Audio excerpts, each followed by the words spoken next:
जब भी और जहाँ भी वॉर होती है जिसमें millions of soldier and civilian मारे जाते हैं, चारों तरफ सिर्फ और सिर्फ बर्बादी दिखाई देती है। दोनों तरफ भारी नुकसान होता है। अब आप सोच रहे होंगे कि वॉर एक बुरी चीज़ है, तो फिर पूरी दुनिया से वॉर ख़त्म क्यों नहीं होती? ऐसा इसलिए कि आज वॉर एक बिजनेस बन चुका है। एक ऐसा बिजनेस जिसमें कुछ लोग इतना पैसा बनाते हैं जिसकी हम कभी कल्पना भी नहीं कर सकते। Today, the United States military continues to carry out large-scale combat operations in Iraq. The United States Armed Forces conducted an extraordinary military operation in Venezuela. By orders, the United States military has begun strikes against Al-Qaeda terrorist training camps and military installations of the Taliban regime in Afghanistan. On my orders, coalition forces have begun striking selected targets of military importance to undermine Saddam Hussein's ability to wage war. More than 35 countries are giving crucial support. Yesterday, in response to a call for action by the Libyan people, protecting innocent civilians within Libya and holding the Gaddafi regime accountable. ये कहानी शुरू होती है second world war के समय, जब Hitler ने पूरे यूरोप में हाहाकार मचा कर रखा था। अमेरिका दूर से यह सब तमाशा देख रहा था, यानी यूएसए अभी तक इस वॉर में शामिल नहीं हुआ था। वही अमेरिकन लीडर अलाइड कंट्री को लोन एंड वेपन देने के लिए तैयार थे, लेकिन वो खुद इस महायुद्ध में शामिल नहीं होना चाहते थे।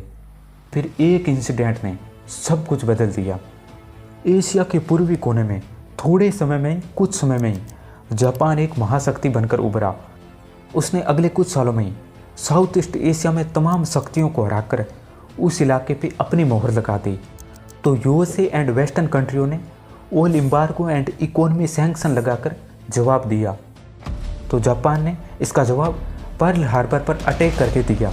इस इंसिडेंट के बाद फ्रैंकलिन रूजवेल्ट ने जापान के खिलाफ युद्ध की घोषणा कर दी। December 7, 1941, a state of war has existed between the United States and the Japanese Empire. लेकिन इस समय तक अमेरिकन आर्मी वर्ल्ड की 19 रैंक पे थी, पोर्टुगल से भी पीछे। इसलिए यूएस गवर्नमेंट वेपन मैन्युफैक्चरिंग को प्रमोट कर रही थी, लेकिन अमेरिकन कंपनियां वेपन मैन्युफैक्चरिंग में अपना पैसा लगाने में डर रहे थे, क्योंकि अगर ये वॉर अचानक ख़त्म हो गया तो वेपन की डिमांड भी ख़त्म हो जाएगी और आखिरकार कंपनियां बैंकरप्ट हो जाएगी।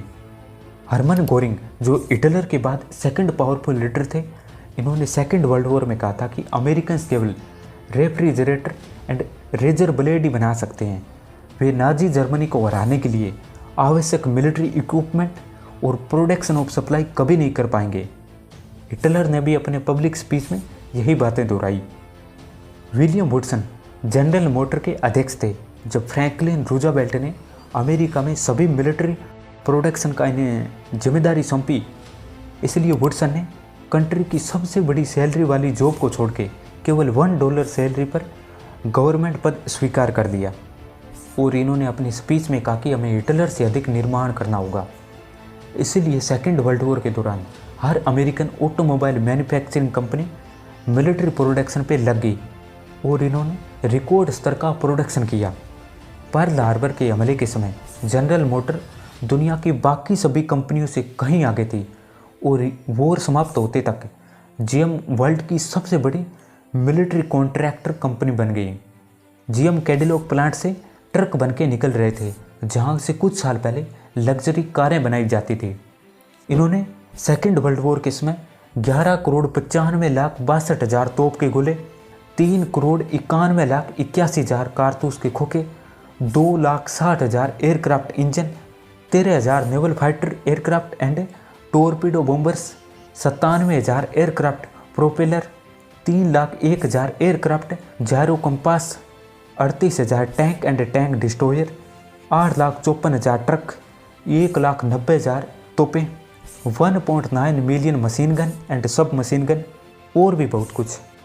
वेलीज ने 3,76,000 और फोर्ड ने 2,82,000 व्हीकल बनाए, जिन्हें जीप कहा गया। एर्नी पाइल, जो सेकेंड वर्ल्ड वॉर के समय अमेरिका में सबसे पॉपुलर जर्नलिस्ट थे, इन्होंने कहा कि मुझे नहीं लगता कि हम जीप के बिना वॉर जारी रख सकते हैं। ये सब कुछ करती है, हर जगह चलती है। कुत्ते की तरह वफादार, खच्चर की तरह मजबूत और बकरी की तरह फुर्तीली है। 1939 में युद्ध शुरू होने से पहले डेट्रॉइट कार सिटी था। टैंकों की बड़े पैमाने की मांग को पूरा करने के लिए क्रिसलर ने मिशिगन में डेट्रॉइट टैंक का निर्माण शुरू किया। इस कंपनी ने अपना पहला टैंक फैक्ट्री की दीवार पूरी तरह बनने से पहले ही बनकर तैयार कर दिया था। सितंबर 1945 तक डेट्रॉइट टैंक शस्त्रागार में कुल 22,207 टैंकों का निर्माण किया था। फोर्ड कंपनी जो कार बनाती थी वो B-24 लिबरेटर एयरक्राफ्ट का प्रोडक्शन करने लगी। विलो रन जो ज्ञात इतिहास में एक ही छत के नीचे सबसे बड़ा कारखाना था। वॉशिंगटन पोस्ट ने विलो रन को अब तक का वर्ल्ड का लार्जेस्ट मैन्युफैक्चरिंग प्लांट कहा। युद्ध की शुरुआत में B-24 लिबरेटर एयरक्राफ्ट अमेरिका में सबसे बड़ा, सबसे तेज और सबसे विनाशकारी बॉम्बर एयरक्राफ्ट था। फोर्ड ने कुल 8,685 B-24 एयरक्राफ्ट का प्रोडक्शन किया था। लेट 1943 और अर्ली 1944 में यूएसए उतना गोला बारूद बना रहा था जितना उनके सभी अलाइज एंड एनिमी मिलकर बना रहे थे।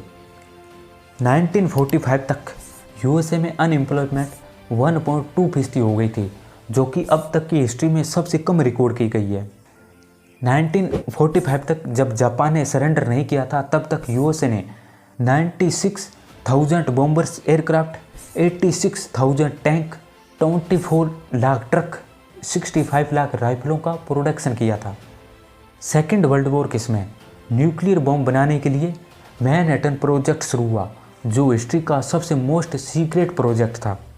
सेकेंड वर्ल्ड वॉर ख़त्म होते होते यूएसए के पास वर्ल्ड की सबसे बड़ी नेवी और वर्ल्ड की सबसे बड़ी एयरफोर्स थी।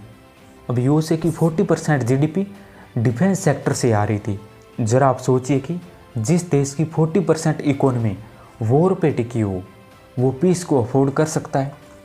जब सेकेंड वर्ल्ड वॉर ख़त्म हुआ तो यूएसए ने सोचा कि अब वॉर के बाद कोई वेपन यूज नहीं करेगा, इसलिए यूएसए ने नया दुश्मन ढूंढा और वो था सोवियत यूनियन यानी यूएसएसआर। तो अमेरिका ने कैपिटलिज्म का सहारा लेकर सोवियत के कम्युनिज्म को अपना दुश्मन बताया। इसीलिए यूएसए में सोवियत को फिल्मों से किताबों तक हर किसी में विलन बताया गया, क्योंकि जब तक एनिमी है तब तक वॉर जस्टिफाई है।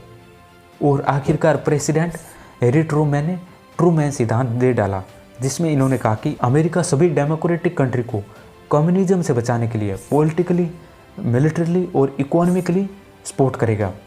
फिर जब नॉर्थ कोरिया ने साउथ कोरिया पर हमला किया तो डेमोक्रेसी के तारणहार अमेरिकन्स साउथ कोरिया को बचाने इस वॉर में कूद गए। कोरिया के बाद यूएसए की कम्युनिज्म से अगली टक्कर हुई वियतनाम में। दरअसल वियतनाम 1954 में 2 पार्ट में डिवाइड हो चुका था, जिसमें नॉर्थ वियतनाम में कम्युनिस्ट रिजिम थी, तो साउथ वियतनाम को कम्युनिज्म से बचाने के लिए आगे युद्ध के मैदान में, इसीलिए साउथ वियतनाम को वेपन सप्लाई करने लगा। लेकिन इन्हें वियतनाम वॉर में शामिल होने का जल्दी एक उचित बहाना मिल गया, और वो था गल्फ ऑफ टोकिन इंसिडेंट। तो इस इंसिडेंट को बेस बना के यूएसए वियतनाम वॉर में डायरेक्टली उतर गया। 1 दशक से अधिक समय तक अमेरिका ने नॉर्थ वियतनाम पे 40 लाख टन बम गिराए, यानी हर घंटे 45 टन बम। वियतनाम वॉर में कई अमेरिकन कंपनियों ने प्रॉफिट अर्न किया। बेल हेलीकॉप्टर वियतनाम वॉर में इन्होंने अपनी पीक पर हर महीने 100 से ज़्यादा हेलीकॉप्टर मैन्युफैक्चरिंग की है। 1955 से 1975 तक 10,000 हेलीकॉप्टर का प्रोडक्शन हुआ, जिसमें 7,000 हेलीकॉप्टर का इस्तेमाल वियतनाम वॉर में हुआ। इस कारण वियतनाम वॉर को हेलीकॉप्टर वॉर कहते हैं। बेल ने 1962 में $150 मिलियन का बेनिफिट हुआ, जो 1967 तक बढ़कर $2 बिलियन हो गया। रेथियोन ने सिर्फ 1968 में यूएस कॉन्ट्रैक्ट से $620 मिलियन कमाए। वियतनाम वॉर में अमेरिका ने $168 बिलियन, जो आज के हिसाब से $1 ट्रिलियन खर्च किए। लेकिन अमेरिका के वियतनाम वॉर से निकलते ही नॉर्थ वियतनाम ने साउथ वियतनाम पे कब्जा करके वियतनाम वॉर को ही ख़त्म कर दिया, और अमेरिका का साउथ वियतनाम को कम्युनिज्म से बचाने का सपना धरा का धरा रह गया। जब 1991 में सोवियत यूनियन टूटा तो लोग खुश थे, चलो कोल्ड वॉर ख़त्म हुआ, न्यूक्लियर वॉर का खतरा टला। लोगों को उम्मीद थी कि अब मिलिट्री बजट में कमी आएगी, लेकिन वॉल स्ट्रीट पर डिफेंस कॉन्ट्रैक्ट कंपनियों के शेयरों में भारी गिरावट आई। लॉकहीड मार्टिन के शेयर 1 वीक में 15% गिरे, जनरल डायनामिक्स के शेयर 12% गिरे, रेथियोन के शेयर 10% गिरे, यानी अब पीस एक क्राइसिस बन गई थी।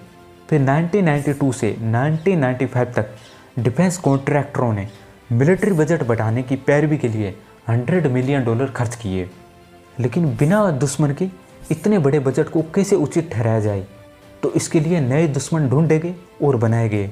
पहले टेररिज्म खतरा था, अब चीन खतरा है। वॉर एक बिजनेस है और वॉर से कितना प्रॉफिट होता है वो आपको इस उदाहरण से समझ में आ जाएगा। अब हम बात करते हैं कि आखिर ये काम कैसे करता है, जिसमें सबसे पहला स्टेप होता है कि वॉर के धंधे में उतरना, क्योंकि बाद में कस्टमर तो गवर्नमेंट में बन जाएगी। लेकिन इसमें प्रॉब्लम है कि अगर वॉर ना हो तो कोई प्रॉफिट नहीं होता। इधर उधर के छोटे मोटे वॉर से बेशक इकोनॉमी चलती है, लेकिन असली पैसा तब आता है जब यूएसए जैसा सुपर पावर पूरी ताकत के साथ वॉर में उतरे। लेकिन दिक्कत सिर्फ इतनी है कि जनता नहीं चाहती कि वॉर हो। इसके लिए क्या किया जाए? वॉर का सबसे बड़ा फ्यूल है फियर। जब लोग डर जाते हैं तो क्वेश्चन पूछना बंद कर देते हैं और गवर्नमेंट को मिल जाता है ग्रीन सिग्नल। अगर लोग डरेंगे तो गवर्नमेंट बजट अप्रूव करेगी, अगर थ्रेट दिखेगा तो वेपन बिकेंगे। इसीलिए नैरेटिव बिल्ड किए जाते हैं और मीडिया नैरेटिव सेट करती है, किसको हीरो और किसको विलेन दिखाना है सब डिसाइड होता है। अगर आपको कल बताया जाए कि वॉर ज़रूरी है तो आप क्वेश्चन करेंगे या बिलीव। एक सवाल जो मेरे दिमाग से कभी नहीं जाता वो ये कि अमेरिका का डिफेंस बजट वर्ल्ड में सबसे ज़्यादा है, लेकिन फिर भी अभी तक कोई वॉर क्यों नहीं जीती। एग्जाम्पल, अफ़गानिस्तान में 20 साल बर्बाद करके और $2.3 ट्रिलियन खर्च करके तालिबान फिर से सत्ता में आ गए। इराक में $1.1 ट्रिलियन खर्च करके लेकिन ISIS का उदय हो गया। लेकिन टेररिज्म के खिलाफ कुल $8 ट्रिलियन खर्च करने के बाद भी टेररिज्म को तो ख़त्म नहीं कर पाए, क्योंकि सच ये है कि डिफेंस कॉन्ट्रैक्टरों को इस बात से कोई फ़र्क नहीं पड़ता कि कौन वॉर जीतता है। उन्हें सिर्फ इस बात से फ़र्क पड़ता है कि हर साल कितना बेनिफिट हुआ। वॉर अगर एक बार में ख़त्म हो जाए तो बिजनेस भी ख़त्म। इसलिए होती है लॉन्ग वॉर, यानी एंडलेस वॉर। अपने चारों तरफ ध्यान से देखो, जो भी वॉर चल रही है वो एंडलेस वॉर ही है। लेकिन सवाल ये है कि क्या ये वॉर ज़रूरी है या ज़रूरी बनाई जाती है। अमेरिकन डिफेंस कॉन्ट्रैक्टरों ने वियतनाम से खूब पैसा कमाया, लेकिन अमेरिका वियतनाम वॉर हार गया। इन्होंने अफ़गानिस्तान से खूब पैसा कमाया, लेकिन यूएसए अफ़गान वॉर हार गया। इन्होंने इराक से खूब पैसा कमाया, लेकिन यूएसए इराक वॉर भी हार गया। वे जीती हुई लड़ाइयों में भी पैसा कमाते हैं और हारी हुई लड़ाइयों में भी पैसा कमाते हैं। इन्होंने एक ऐसा सिस्टम बना लिया है जिससे वे कभी नहीं हार सकते। अगर आप सोच रहे हैं कि अगर ये सिस्टम इतना ही करप्ट है तो सरकारें इसको रोकती क्यों नहीं, क्योंकि गवर्नमेंट खुद इसका पार्ट है।